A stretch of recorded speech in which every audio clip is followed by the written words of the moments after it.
রাজনীতিদের একটা 50 ইয়ার্সের তার 50 না 35 ইয়ার্সের তার একটা প্রফেশনাল প্রোগ্রাম একটা আছে। আগামী 22 এবং 23 নভেম্বর আমরা পার্টির সিপিআইএম কাছাড় জেলার 24তম সম্মেলন শিলচরে অনুষ্ঠিত হইল। এই সম্মেলন উপলক্ষে আমরা পার্টির পলিট ব্যুরোর সদস্য সিপিআইএম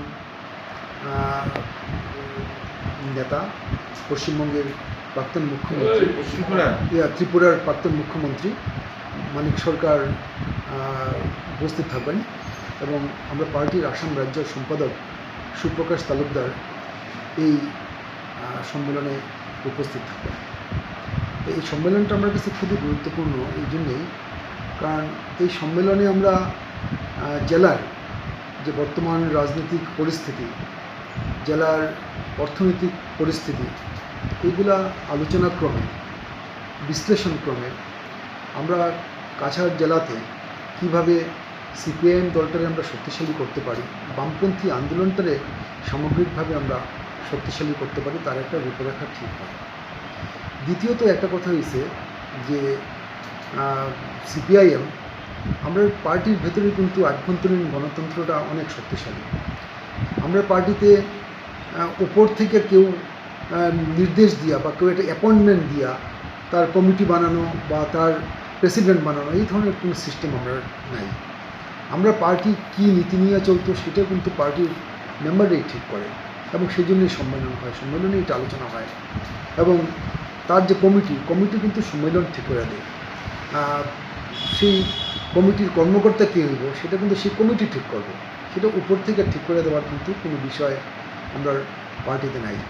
সুতরাং এই সম্মেলনটা খুবই গুরুত্বপূর্ণ, কারণ এই সম্মেলনে বরাক উপত্যকার কাছাড় জেলার তার কিছু নিজস্ব কিছু সমস্যা আছে।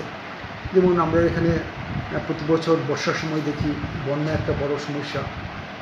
ব্রডগেজ রেল লাইন হওয়া সত্ত্বেও আমরা দেখি যে বর্ষার সময় দিনের পর দিন পাহাড় লাইন বন্ধ থাকে। শিলংয়ের যে শিলংয়ের রাস্তাটাও বন্ধ হয়ে যায়, একটা বিচ্ছিন্ন হয়ে পড়ে এই জায়গাটা। সুতরাং আমরা চাই যে বিকল্প রেলপথ, যেটা চন্দ্রনাথপুর লঙ্কা যেটা একটা প্রস্তাব আছে, সেই বিকল্প রেল লাইনটা যাতে তৈরি হয়। একটা বিকল্প সড়ক পথ যেটা শিলচর থেকে উদারবন হারাঙ্গা যাও, উমরাংশু তুরুপ লঙ্কা হইয়া যে গুয়াহাটিতে যাওয়া, যার ফলে ডিস্টেন্স অনেকটা কমবে, এইটার বিষয়টা। এই ধরনের আমরা অনেকগুলা স্থানীয় বিষয় নিয়ে আমরা এখানে আলোচনা করব। আলোচনা মানে এই বিষয়গুলো নিয়ে আমরা ভবিষ্যতে কীভাবে আন্দোলন গড়ে তুলতে পারি, আমরা কীভাবে মানুষকে সচেতন করতে পারি, এটাই তো আমার মুখ্য উদ্দেশ্য। এবং বরাক উপত্যকার বেকার সমস্যাটা তীব্র বেকার সমস্যা। এখানে শিল্পায়ন বলে কোনো কিছু নাই।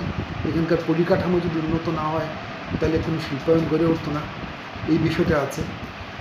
এখানকার যে বাংলা ভাষার যে ব্যাপার, যেটা সরকারিভাবে আমরা ভাষা আইন অনুযায়ী বরাক উপত্যকার সরকারি ভাষা বাংলা ভাষা, সেইটা প্রয়োগের ক্ষেত্রে আমরা দেখছি যে সেটা যথাযথভাবে প্রয়োগ হইতেছে না। এই ধরনের সম্মেলনটা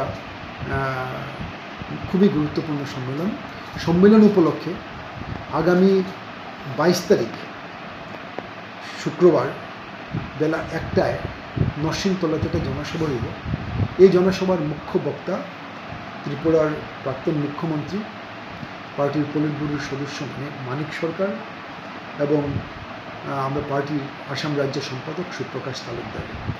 সুতরাং জনসাধারণ যাতে এই জনসভায় যাতে উপস্থিত থাকেন সেই আহ্বানও আমরা জনসাধারণের কাছে আমরা করতেছি।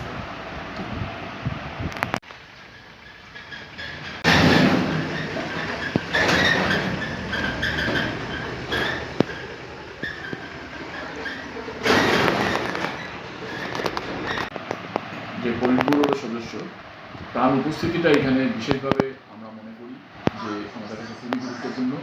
তার কারণ হচ্ছে যে এই সময়ে একটা জটিল রাজনৈতিক পরিস্থিতি ভারতবর্ষের ক্ষেত্রে, জাতীয় ক্ষেত্রে, আমাদের রাজ্যে, পাশের রাজ্য ত্রিপুরা এবং সার্বিকভাবে আমাদের এখানকার যে পরিস্থিতি, এই সমস্ত কিছু নিয়ে মানিকদার কাছ থেকে আমরা একটা বিশ্লেষণাত্মক বক্তব্য আমরা শুনতে পাবো। তাই আমরা সমস্ত জনগণের কাছে আমরা আহ্বান জানাচ্ছি যে নরসিংতলা মাঠে দুপুরে 1টায় 22 তারিখে যেন তারা আসেন এবং এই বক্তব্যটা যেন তারা শুনেন।